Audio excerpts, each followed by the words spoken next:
वैकुंठ चतुर्दशी कार्तिक शुक्ल चतुर्दशी को वैकुंठ चतुर्दशी के नाम से कहा बोला जाता है।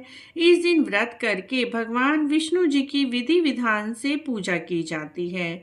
स्नान आचमन करके बाल भोग बनाकर भगवान को भोग लगाया जाता है। पुष्प, धूप, दीप, चंदन, सुगंधित पदार्थों से भगवान की आरती करें।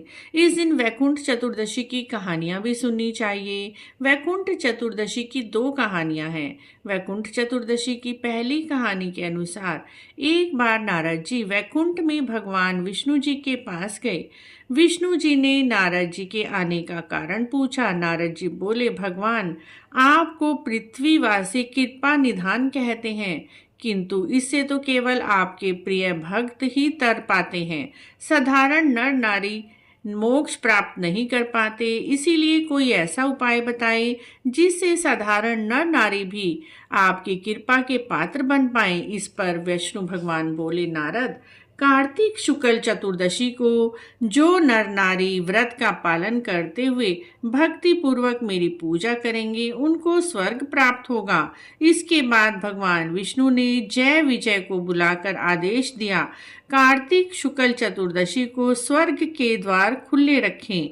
भगवान ने यह भी बताया कि इस दिन जो मनुष्य किसी किंचित मात्र भी मेरा नाम लेंगे, पूजा करेंगे, उन्हें वैकुंठ धाम की प्राप्ति होगी।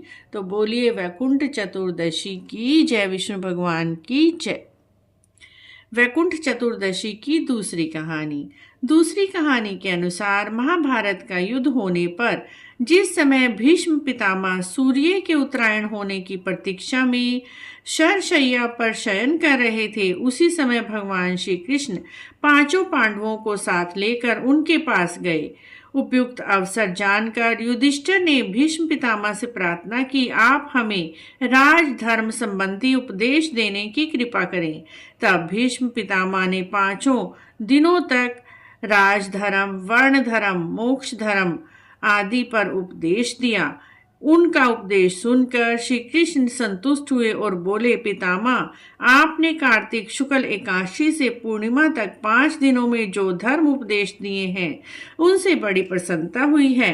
मैं इसकी स्मृति आपके नाम से भीष्म पंचक व्रत स्थापित करता हूँ। जो लोग इसे करेंगे वे जीवन के सभी प्रकार के सुख भोग कर अंत में मोक्ष को प्राप्त होंगे। इसीलिए कार्तिक के 5 दिन भीष्म पंचक व्रत के नाम से जाने जाते हैं, क्योंकि इन 5 दिनों में भीष्म पितामह ने 5 धर्म ग्रंथों का ज्ञान युधिष्ठिर को दिया था और राजधर्म सिखाया था। तो बोलिए भीष्म पंचक व्रत की जय, वैकुंठ चतुर्दशी की जय। इस व्रत को करने मात्र से इस लोक के सुख और परलोक का सुख मिलता है। बोलिए वैकुंठ चतुर्दशी की जय, विष्णु भगवान की जय।